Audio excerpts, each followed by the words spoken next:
Now, across my long-term dividend growth portfolio, as you can see right here, I own a ton of different stocks and ETFs that collectively altogether pay me a total yearly dividend amount of around $81,000 or around $6,800 on a monthly basis as of right now. Now, throughout this list, I would consider certain names, different stocks or ETFs, more or less buy and hold forever positions. And to the contrary, there's lots of assets in here that I would sell at the first chance if they hit a certain price point. Now, in this video, we're going to go through 5 of my favorite buy and hold forever style dividend growth stocks that I've been holding onto for several years now, and I have no plan on selling anytime soon. These are some of my favorite positions across my entire portfolio, and I'm going to explain exactly why in this video. So if you consider yourself a dividend growth investor and want to pick the brain of a 31-year-old dividend investor with well over $1 million invested in the market, make sure to stick around, drop a like down below, and let's get right into it. Real quick, for those that haven't already, make sure to go to the first link in my description and grab my new dividend investing ebook, where I share exactly how I went from $0 invested to now earning over $6,000 on a monthly basis and over $1 million invested in the market. Along with the ebook, you're also going to receive my custom dividend tracker, where you can track your dividend progress on an ongoing basis and reach your dividend investing goals. So make sure to grab yourself a copy of my dividend investing ebook and the new dividend tracker today. It's the first link in my description. Now, the first buy and hold forever style dividend growth stock, well, more like growth stock, that I've been holding onto for several years now is ticker symbol AAPL or Apple. Now, I was lucky enough to buy a ton of Apple back in 2020 and shortly after, with an average cost per share across my 1,000 shares at around $117 per share. Now, this means that I invested around $117,000 into Apple,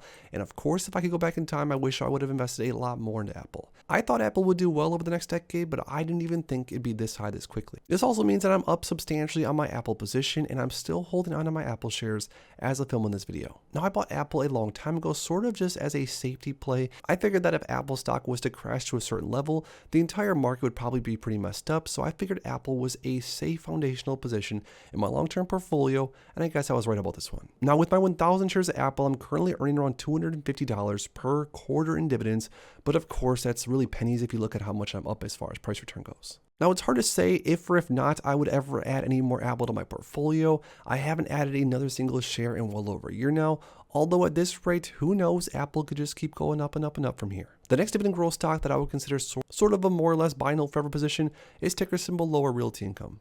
Now, I think I bought my first shares of Realty Income back in 2018 or 2019, and I spent much more on my first shares than where Realty Income is, of course, trading today. Now, across all my portfolios, I'm in between around 2,800 and 2,900 shares of Realty Income as of right now, and that's from buying shares over and over again, week after week, month after month over the last, say, 7 or so years. Now, my average cost per share of Realty Income is probably right around where it's trading right now, around $55 or so, but I have sold a ton of covered calls on my shares of Realty Income, earned massive dividends every single month, so I'm not really complaining. And speaking of dividends, this is one of the main reasons I bought into ticker symbol low right away when I first started investing years ago, is because Realty Income did offer around a 4 or 5% forward dividend yield that was paid monthly.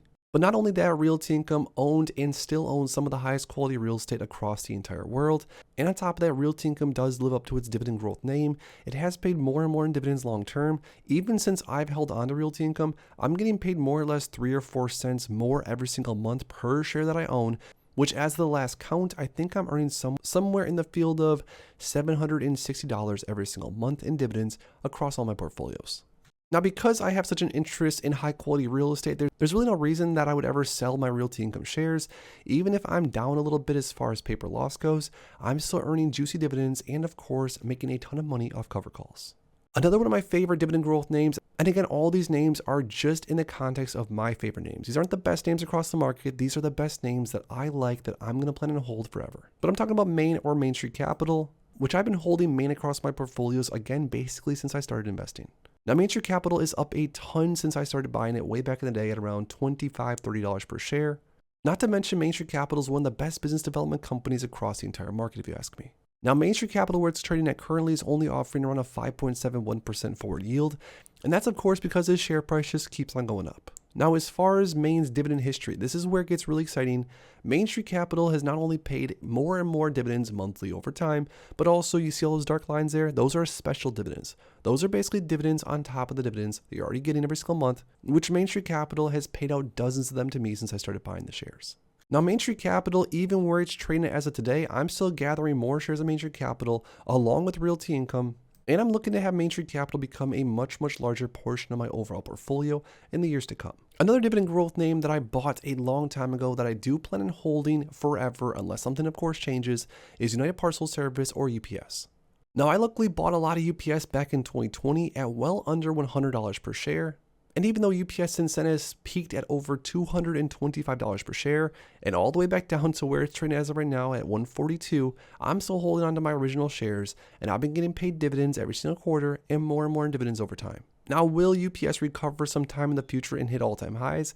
Well, I of course hope so. But because I bought UPS at such a low price, I'm still up quite a bit as far as price return goes.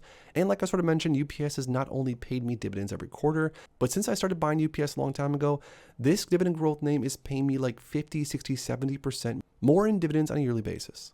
Definitely a blue chip staple that I'll probably hold forever in my portfolio. UPS is here to stay. Now, the last buy and hold forever dividend growth style ETF this one is. This is not a stock and ETF that I'm definitely looking to hold on to forever through retirement.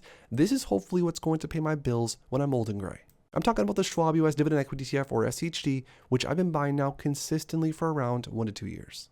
Now, SCHD has grown like crazy as far as price return goes in the long term. And even though the ETF definitely has had sort of a rough patch over the last, say, year or two, it's now back on the up and up, basically trading towards the high end of the last 52-week range. Now, as I've gotten older and more experienced in dividend growth investing, I've honestly found it better and easier to just buy into high quality dividend growth style ETFs that hold a lot of the single stocks that I used to buy on my own. Now, this is because as my portfolio gets larger and larger, I want to become even more diversified and hopefully not really worry about my portfolio at all in the years to come. The other main reason this ETF is here to stay in my portfolio personally is because, like I sort of mentioned on this video and other videos, I want to use my dividends later on in the future to pay for all my bills and then some, which as of right now even, this ETF is still yielding around 3.5, 3.6%, and where I bought most of my shares of SCHD, I have a greater than a 4% starting yield. But that shouldn't even matter all that much because, at least historically speaking, this ETF has paid investors like myself more and more over time, which hopefully it will continue to do so long into the future. So those are just 5 of the names across my long-term dividend growth portfolio that I would consider more or less buy and hold forever positions. Of course, things can change in the future. My strategy can also shift. But as of right now, if you were to ask me, pick out 5 names across your entire portfolio that are more or less here to stay, those are 5 of my favorites that I've been, for the most part, still adding to as of recently over the last several trading days. Now, this of course does not mean that later on in the future, my priorities might not shift around, and maybe I'm going to want to invest into different things because I want a different outcome. But as of right now, I'm still trying to build out a portfolio that's not only going to go up in price over time overall, but right now specifically because I want to get this portfolio to a point to where it outpaces all my bills and then some by a lot. This right here is still a very important metric. I want to get the portfolio to pay me as much monthly dividends as possible with still being extremely safe. I don't want to buy into any dividend traps, but just for the most part, high quality names across the market. But now lastly, most importantly, I want to hear from you guys down below. Across the 5 names we talked about in this video, which I consider my buy and hold forever quote unquote names, which is your favorite? Drop the ticker symbol in the comments down below. If you enjoyed this video, make sure to please drop a like on it and subscribe for more future content like this. Thanks as always for stopping by, and if you are interested in investing, make sure to check out these recent videos I posted right here.